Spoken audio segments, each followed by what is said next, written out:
This video is sponsored by Card Kingdom. You can pre-order Ravnica Allegiance there now. Hello everyone, I'm Neatsahone, and today we're continuing with my week of the full set limited review for Ravnica Allegiance. We've looked at all the other monocolored cards so far, and today we're looking at green. We've got a few more videos to look at, looking at the various guilds, artifacts, lands, and things like that. But in this video, we're going to look at all the green cards in the set. I have managed to catch a cold during limited review week, which was basically really bad timing.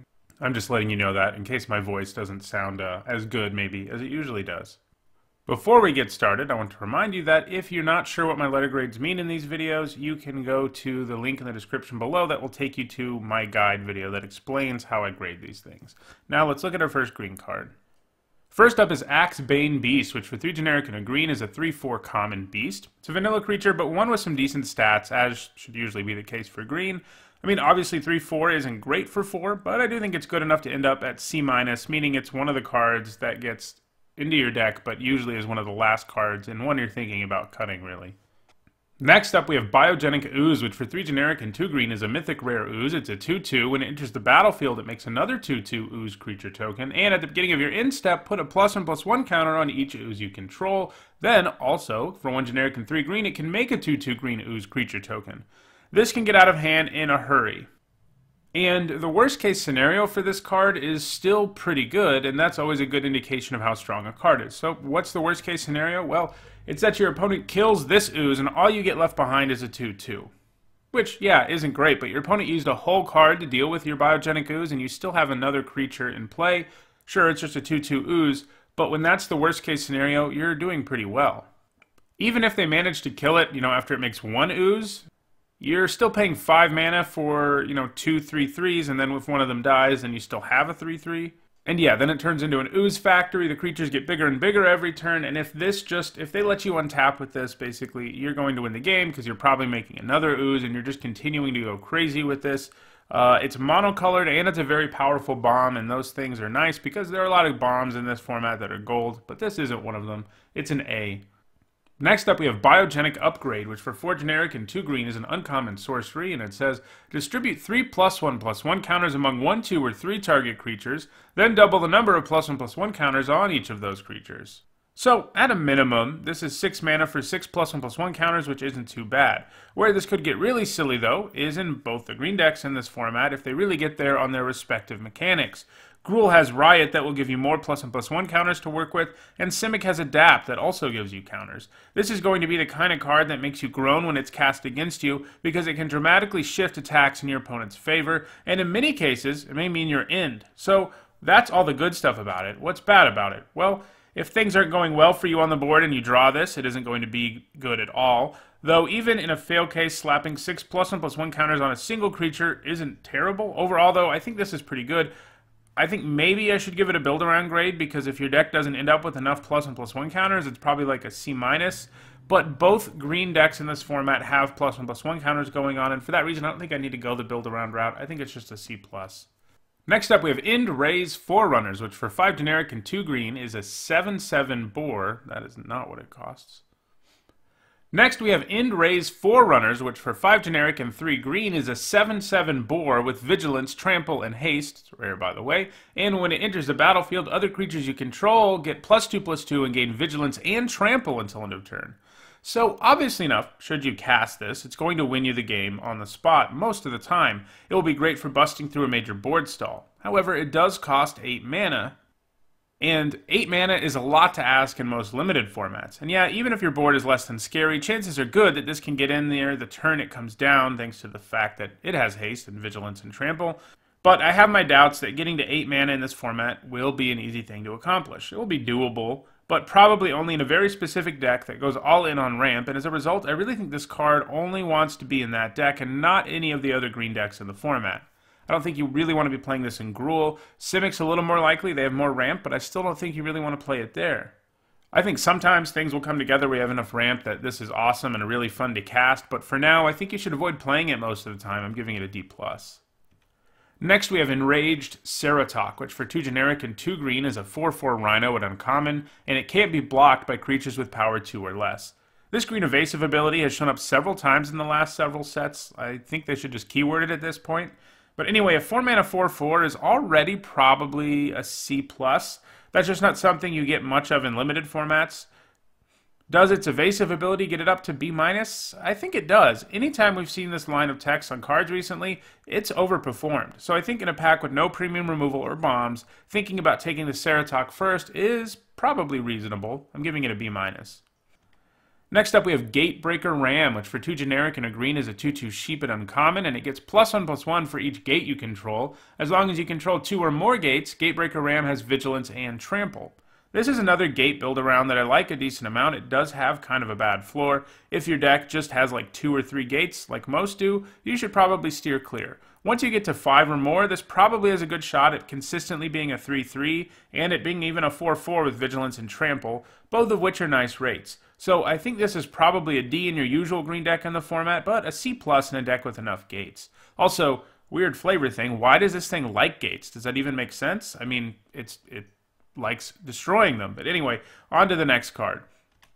Next up, we have Gift of Strength, which for 1 generic and a green is a common instant, and it says target creature gets +3/+3 and gains reach until end of turn. This is always a serviceable trick. It is tempting to try and use on defense, but most of the time, that's not the right way to use a trick. It is nice that it has that upside, though, should you be dealing with a problematic flyer. Most of the time, though, it's just going to be a 2-mana +3/+3 trick, which, yeah, every time we have seen this specific card, which is a reprint, and other cards like it has been fine, but with the usual limitations of tricks. The right situation has to emerge. Leaving up 2 mana is a lot more than leaving up 1 mana. You have a risk of getting 2 for 1, but it is decent. You play one of these in your decks that have lots of creatures in it pretty frequently. It's a C-. Next up, we have Growth Chamber Guardian, which for 1 generic and a green is a 2/2 Elf Crab Warrior at uncommon, and it has Adapt 2. And it says, whenever 1 or more +1/+1 counters are put on Growth Chamber Guardian, you may search your library for a card named Growth Chamber Guardian, reveal it, put it into your hand, then shuffle your library. So a 2-mana 2/2 that can become a 4/4 as early as turn 3 is a decent card. It's a relevant card much later in the game than your average 2-drop. Its additional ability to search up additional copies of itself can come up on occasion, even though this is rare. If you already have one of these, the second copy is going to be worth taking most of the time over a lot of cards. On its own, though, as just one copy of itself, I think it's probably just a C+. But the more of them you get, the better it gets, but keep in mind, it is rare. The chances of that happening aren't incredibly high. Though it is worth noting that it's not such a good card that other people are going to be taking it really early, unless they already have a Growth Chamber Guardian themselves. But, rares, usually, less than 1 copy of rares are open in a draft, per draft, right? On average, anyway. It can happen, but most of the time, I think it's just going to be this C+.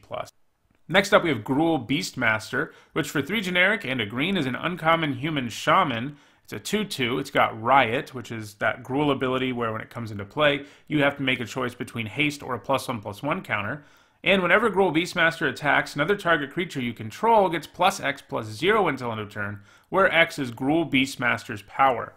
Really like the design on the Riot mechanics. When you choose the haste option, Gruul Beastmaster will be capable of representing 4 damage out of nowhere. When you choose the +1/+1 counter, she can now contribute +6 power to the board when she attacks, albeit much slower. Like most cards with Riot, there will be times where one option is better than the other, and that kind of flexibility is very nice. It isn't an exciting card by any means. She's small, and her chances of surviving combat when your opponent is ready for her aren't excellent, hence haste may be the best option.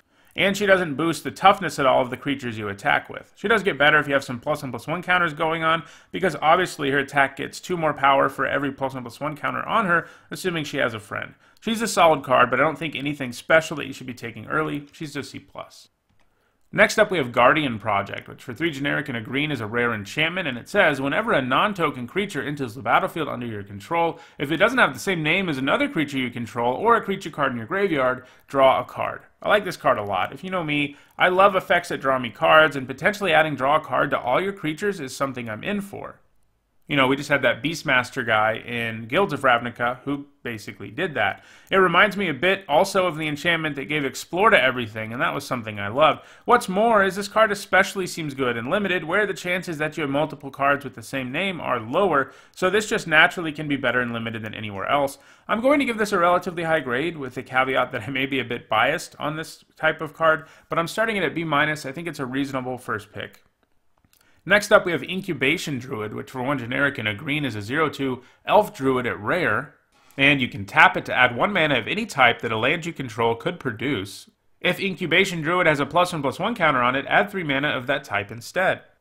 2 mana 0/2 mana dorks are usually pretty good, and this is going to be a little better most of the time.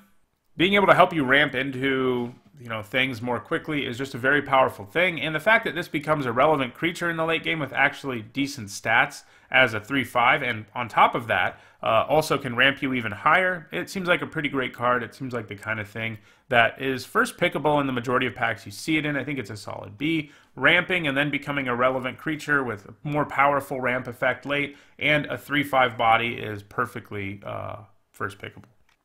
Next up, we have Mammoth Spider, which for 4 generic and a green is a 3/5 spider at common with reach. We just had this a few formats ago in Dominaria, and it was a C there. Green decks often need a way to not die to flyers, and the spider provides that. This probably won't be as much of a problem for Simic decks as it will be for Gruul decks, where both red and green are short on flyers.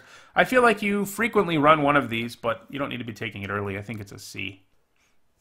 Next up, we have Open the Gates, which for 1 green mana is a common sorcery, and it says search your library for a basic land card or gate card, reveal it, put it into your hand, then shuffle your library.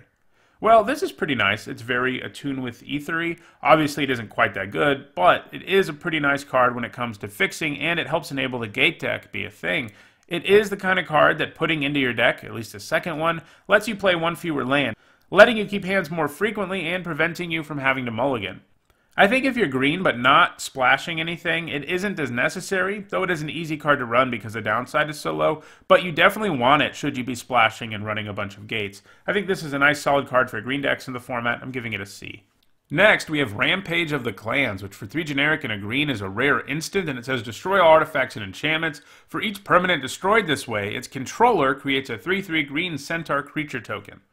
This is one of those cards that was clearly not printed with limited or even, competitive constructed in mind. It's just not going to do anything in this limited format. I guess maybe sometimes your opponent will have enough artifacts and enchantments to make this worth siding in, but even then, it's just not as good as Disenchant. You don't really want to be giving your opponent a 3/3 when you blow up their artifact or enchantment. This, I think, was printed with EDH in mind, where it can do some wackier things, but it's an F for us and for our purposes. Next up, we have Rampaging Ren Horn, which for 4 generic and a green is a 4/4 beast at common, and it has Riot. This means you have the choice between making it a 5 mana 5/5 or a 5 mana 4/4 with haste. Both of those options are pretty nice, and I think the flexibility is enough to make this a C+. I think both sides of it would be like a C on their own, but having the option between both of those pushes it all the way up to C+ for me. It's a nice 5-drop to have in your green decks.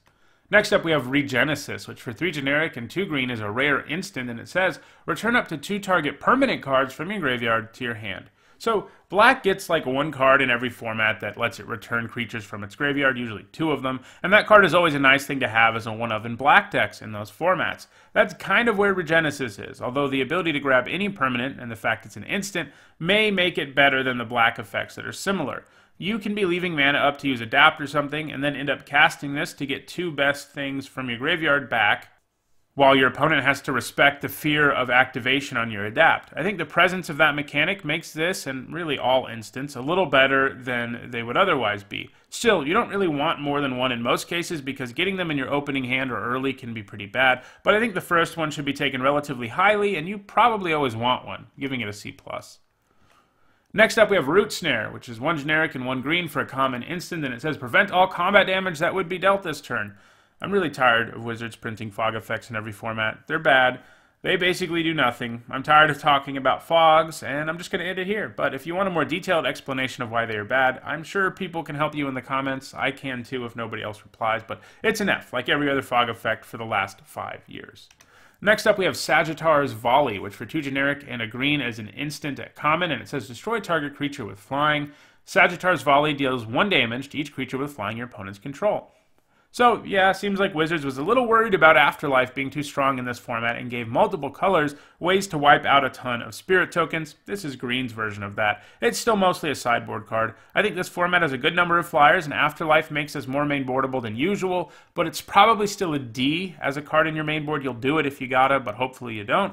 But out of your sideboard, it is pretty nice. This is the kind of card you will side in probably once every draft if you have it in your sideboard, and that makes it a C+ as a sideboard card. Next up, we have Cerulean Caretaker, which for 1 green is a 0/3 Dryad at common with Defender, and you can tap her and an untapped creature you control to add 1 mana of any color. So a couple of years ago, or whatever, we had Loam Dryad, and this is very similar. The stat line is different, but the cost and activated ability are the same. This is a nice card that helps you ramp a bit, though it does demand some help to do it. I think it gets most of its value out of being good for fixing, with the fact that it ramps you being secondary.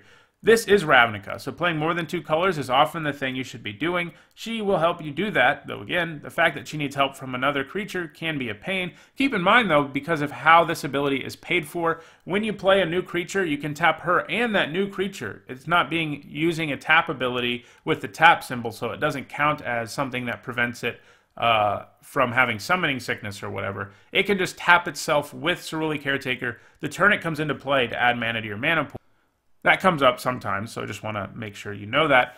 But I still think she's a great source of fixing and a great way to ramp, and I think that makes her a C+. Next up, we have Sora Form Hybrid, which for 1 generic and a green is a 2/2 Human Lizard Warrior at common, and you can pay 4 generic and 2 green to adapt 4, which means you put 4 +1/+1 counters on it. You can only do it once, or maybe not even once. If it has a counter on it already, you can't use that ability. It feels like every set is a card like this. The Grizzly Bears that can get bigger one way or another in the later part of the game, and they're always fine filler. A 2-drop you probably play 1 or 2 of without feeling bad about. It is worth noting that he does get outclassed pretty quickly in most cases before finally maybe catching up when you get to 6 mana, but all of that's fine. He's a C. Next up, we have Sahana Wayfinder, which for 1 generic and a green is a 2/1 Elf Scout at uncommon. And when it enters the battlefield, look at the top 4 cards of your library. You may reveal a creature or land card from among them and put it on top of your library. Put the rest on the bottom of your library in a random order. So a 2-mana 2/1 is nothing special, and this Enter the Battlefield ability, even though it's a huge block of text, isn't that great either. I think most of the time it probably equates to being sort of a 2-mana 2/1 with Scry 1 or so. It'll be pretty difficult to miss with this in Limited, since something like 32 of your cards will be hittable, so it gives you some fine card selection, but it's important to note it doesn't draw you the card, and that's what really limits this. It's just card selection, which is nice. You know, it's better than if it didn't have that ability, but it's not incredible. We're kind of used to being able to put cards into our hands in cards like this, and putting it on top instead is a pretty big downgrade. This card isn't anything special and shouldn't be taken early, but it's a fine 2-drop that you'll play. It's a C. Next up, we have Steeple Creeper, which for 2 generic and a green is a 4/2 Frog Snake at common, and it has an activated ability. You can pay 3 generic and a blue to make it gain flying until end of turn. So 3-mana 4/2s tend to be pretty alright in Limited, probably something like a C- on their own. In this format, there are also several cards that give you bonuses if you have a creature with 4 or more power in play or come into play, especially in red and green. Add to that the ability to gain flying in the late game if you're in a Simic deck, and you have a nice little creature who can give you a late game win condition against someone who doesn't have many flyers. That's enough for another C. Next up, we have Stony Strength, which for 1 green mana is a common instant, and it says put a +1/+1 counter on target creature you control, untap that creature. So we had a similar card to this in Dominaria, Arbor Armament. It wasn't good. However, that format also did not have a full-blown +1/+1 counter archetype, and it looks like this one does. I still don't love this. I'm not sure if giving a creature +1/+1 counter is worth an entire card, and yeah, I know it untaps it. That doesn't really sway me. But if you have enough +1/+1 counter payoffs, it can probably sneak into your deck. I think it's a D+. Next up, we have Sylvan Brush Strider, which for 2 generic and a green is a 3/2 beast at common, and when it enters the battlefield, you gain 2 life. A vanilla 3-mana 3/2 is like a D+ these days. This one gains you 2 life, which is something, but I don't really think it's enough to get it above that D+. Next up, we have Territorial Bore, which for 1 generic and a green is a 2/2 Boar at common, and it says whenever a creature with power 4 or greater enters the battlefield under your control, it gets +1/+1 and gains vigilance until end of turn. So this 2-mana 2/2 has some pretty legitimate upside. It is one of those cards that gives you a bonus if you play creatures with 4 or more power that we mentioned a minute ago on our Steeple Creeper. I think that upside is enough to make this 2-mana 2/2 a pretty nice one for green decks, since around turn 4, I think a lot of the time you'll be playing creatures that help this gain vigilance and the power boost. I think it's a C. Next up, we have Titanic Brawl, which for 1 generic and a green is a common instant, and it costs 1 less to cast if it targets a creature you control with a +1/+1 counter on it, and it says target creature you control fights target creature you don't control. So this is Pounce, a card we've seen before that was a C+, it was fine, but nothing terribly impressive. If the creature you want to fight with has a +1/+1 counter on it, it becomes an instant speed Prey Upon, which is certainly more interesting.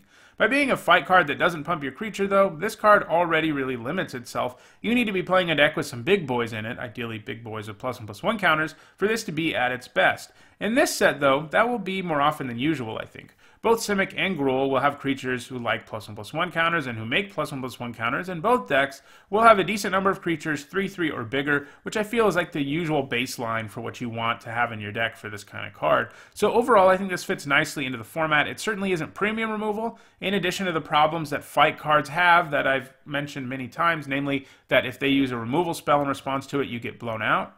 It being instant speed does help you improve your chances of getting this off in an ideal window, though, so yeah, I think this will be solid, maybe a little more than solid in the green decks in the format. I'm giving it a C+.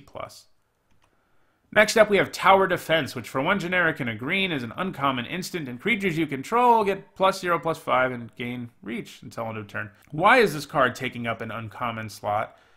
Cool, you can block a bunch of flyers. Great. Better hope that your creatures already have enough power to kill those flyers, because if they don't, you're basically just casting a fog here, and we already talked about fog effects. I guessed against someone who just loaded up on flyers, which blue-white looks like it might be best at, followed by black-white. It might be worth coming out of the sideboard, but it isn't something you should ever play in your deck. It's an F in your main board and a D out of your sideboard, meaning it's the kind of card you say, oh, well, maybe I'll side this in, but you never will in the format. Next up, we have Trollbred Guardian, which for 4 generic and a green is a 5/5 Troll Frog Warrior at uncommon. For 2 generic and a green, it can adapt to, and each creature you control with a +1/+1 counter on it has trample. So 5-mana 5/5s usually play pretty well in limited. That just isn't the efficiency you see on a regular basis. Add to that the potential this has to immediately impact the board because it just gave a couple creatures trample, and we're looking at something pretty nice. And then add to that if you have some extra mana lying around, you can make him a 7/7 with trample, and then things get really interesting. I think this is strong enough with, everything we've mentioned here, the whole package being good with +1/+1 counters, again, something all the green decks are going to have. I think it's good enough that you consider first picking it. It's a B-. Next up, we have Wilderness Reclamation, which for 3 generic and a green is an uncommon enchantment. It says, at the beginning of your end step, untap all lands you control. This card's awful in limited. I know a lot of people are excited about this for constructed. It is going to do some wacky things there, probably in EDH. But in limited, untapping all your lands really doesn't matter most of the time. Yeah, this format has adapt, a nice mana sink ability, but you can only use it once per creature, so untapping all your lands like a couple times in the game so that you can use adapt maybe 1 or 2 more times is not going to be worth it. Untapping your lands just doesn't matter enough in limited, and this is just utterly unplayable at an F. Now we're at our last green card, which for 5 generic and 2 green is a 6/6 beast at common. It's got Riot and it has Trample. And its name is Wrecking Beast. I don't think I said that. You could do worse as far as top of the curve monsters go. 7 for a 7/7 trample or a 6/6 trample with haste is a pretty alright deal. This does represent a real threat and all that. You just probably don't want more than one unless you are insanely good at ramping. It's a C. Well, that was the final green card to look at in Ravnica Allegiance. Tomorrow I'll be back to look at Azorius, Rakdos, and Gruul. If you enjoyed this video, don't forget to like it and share it so others can enjoy it too. If you want to make sure you catch the rest of my Ravnica Allegiance content, which includes, more limited review videos, draft videos starting next week, don't forget to subscribe. Thanks for watching.